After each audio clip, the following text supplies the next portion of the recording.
প্রতিদিনই ঘুম থেকে ওঠার পর থেকে শুধু চিন্তা করতে থাকি কী রান্না করব, কী খাবো।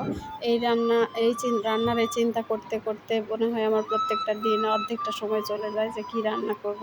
যতক্ষণ ধরে চিন্তা করি ততক্ষণ আমার রান্নাটাই হয়ে যাবে, কিন্তু এটা তো আমার মনে হয় শুধু আমার না, আমার মতো সব গৃহিণীদেরই এরকম চিন্তা করতে হয়। সো হ্যালো এভরিওয়ান, আসসালামু আলাইকুম। কেমন আছেন সবাই? আশা করছি সবাই ভালো আছেন। আল্লাহর রহমতে আমরাও ভালো আছি। আমি ঘুম থেকে উঠে গিয়েছিলাম ছেলের স্কুলে। স্কুল থেকে এসে অনেকক্ষণ চিন্তা করছিলাম যে কী করব কী করব। কিন্তু বাইরে যখন দেখলাম যে বৃষ্টি হচ্ছে, তখন আমার মনে হলো যে একটু খিচুড়ি রান্না করাই যায়। সবদিকে সবাই তো খালি দেখতেছি খিচুড়ি খাচ্ছে, আমারও মনে হলো যে আমিও একটু খিচুড়ি রান্না করি। তো আর কী আর করব, যেই ভাবনা সেই কাজ। আর আমার হাতে বেশি সময়ও ছিল না। প্রায় দুপুর হয়ে গিয়েছিল কী রান্না করব ভাবতে ভাবতে। পরে আমি আর দেরি না করে চলে এসেছি খিচুড়ি রান্না করতে। যে আমি খিচুড়ির জন্য পেঁয়াজ মরিচ ভেজে তার মধ্যে যে সব রকমের মশলাপাতি দিয়ে এগুলো একটু কষিয়ে নিচ্ছিলাম। তারপরে আমার মনে হলো যে একটু মাংস অ্যাড করব আমি, এজন্য একটু মাংসটাও ভিজিয়ে রেখেছিলাম। সেই মাংসগুলো এর মধ্যে দিয়ে যে সুন্দরভাবে এটাকে কষিয়ে নিতে হবে। মাংসটা একটু রান্না করে নেব আগে। মাংসটা না হলে চালের সাথে একসাথে অ্যাড করলে তো ওটা খেতেও ভালো লাগবে না, আর মাংসটা তো সিদ্ধও হবে না। এজন্য আমি মাংসটাকে ভালোভাবে কষিয়ে নিচ্ছি। আর ওইদিকে আমি চাল ডাল ৩-৪ রকমের ডাল দিয়ে ওটাকে আমি হচ্ছে যে ধুয়ে রেখে দিয়েছি পানি ঝরার জন্য। এটা একটু কষিয়ে নিয়ে এর মধ্যে আমি চাল অ্যাড করে দিব সুন্দরভাবে। এই যে একটু বেশি করে পানি দিলাম, দিয়ে এটাকে সিদ্ধ করতে বসিয়ে দিলাম। এই যে এইভাবে তেল উপরে উঠে আসলে এটার মধ্যে এখন এটাকে একটু ভালোভাবে কষিয়ে নিয়ে এটার মধ্যে চালটা অ্যাড করে দিতে হবে।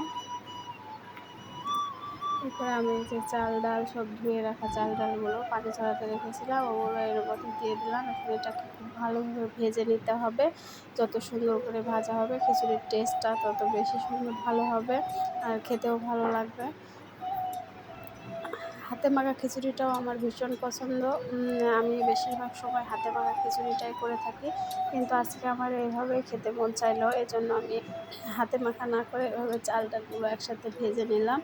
এই বর্ষাকালে কিন্তু হাতে মাখা খিচুড়ি, আলু ভর্তা, ডিম ভাজি এগুলোই আমার বেশি ভালো লাগে। কিন্তু আমি আজকে ওগুলো কিছুই করব না, কারণ আমার হাতে অত বেশি সময়ও নেই। আর তারপরে আমার ওগুলো খেতেও ইচ্ছে করেনি, আমার এভাবেই খেতে ইচ্ছে করেছে। এজন্য আমি এইভাবেই খিচুড়িটা বানাচ্ছি। চাল ডালগুলোকে ভালোভাবে ভেজে নিচ্ছি। খুব ভালোভাবে ভেজে নেওয়ার পর এটার মধ্যে গরম পানি অ্যাড করে দিতে হবে।